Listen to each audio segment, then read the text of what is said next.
Hello বন্ধুরা, তোমরা সবাই কেমন আছো? আশা করছি ভালো আছো। মৌলিক লাইফে তোমাদের স্বাগত। আজকে আমি বানাবো ঝাল ঝাল করে সোয়াবিন কষা। এর জন্য সোয়াবিনটা ফার্স্টেই সিদ্ধ করে নিয়েছিলাম, আলু কেটে নিয়েছিলাম, মশলাটা করে নিয়েছিলাম আদা রসুন শুকনো লঙ্কা দিয়ে পেঁয়াজ দিয়ে পেস্ট করে নিয়েছিলাম। তারপরে আলুগুলো ভেজে নিয়েছিলাম, একটু জিরে ফোড়ন দিয়ে দিয়েছিলাম।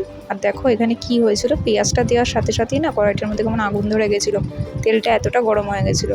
তারপরে পেস্ট করে রাখা মশলাটা দিয়ে দিলাম, পরিমাণ মতো নুন, হলুদ, চিনি দিয়ে দিতে হবে, একটুখানি জিরের গুঁড়ো দিয়ে দিতে হবে, কাশ্মীরি লঙ্কার গুঁড়ো তোমরা চাইলে দিতে পারো, না চাইলে নাও দিতে পারো। মশলাটা ভালো করে কষিয়ে এর মধ্যে দিয়ে দিতে হবে সোয়াবিন সিদ্ধটা। ভালো করে মশলাটা আলু আর সোয়াবিনের মধ্যে যখন ঢুকে যাবে, ভালো করে একটু কষিয়ে নিয়ে এর মধ্যে দিয়ে দিতে হবে পরিমাণ মতো জল।